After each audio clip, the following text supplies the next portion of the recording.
Gas cap cylinder removed, and just look at those wafers right there. And oh, just food for thought, this back here was our retaining wafer.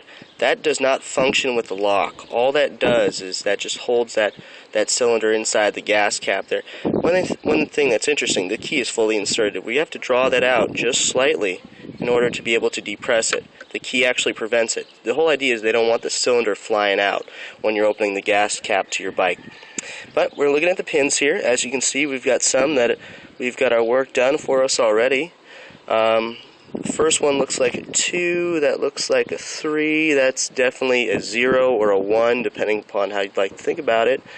And that looks like a 3, and that's a 4. I believe there's only 4 depth of cuts in these things, but now there's a few ways to do this. It's a relatively easy cylinder to work on. One thing you could do, the really lazy way, is turn this cylinder towards you and bang on this with a soft screwdriver.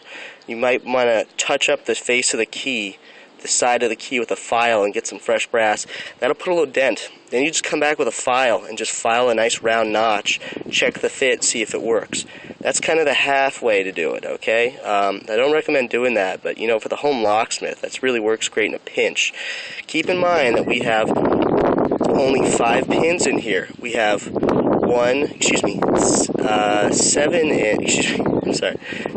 and 7 that don't exist in this lock but do exist in the ignition. And what we have to do is, obviously, once we get a flawless key for this, flawless, very important there, we're going to go over to the ignition and finish those last 2 cuts. But we're going to cross that bridge in a minute. One thing you could do, obviously, if you have a nice HPC Blitz, is just put the right card in there and go from there. If you do not have the card for this, as motorcycle cards are somewhat rare, obviously if you're doing more than one of these things a month, get the card.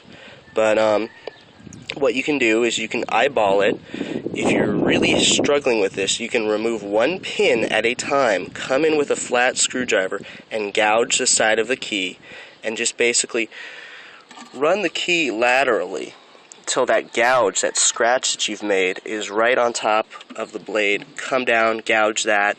Use the micrometer card on that one, the one that allows you for adjustment, and just go 5/1000ths at a time.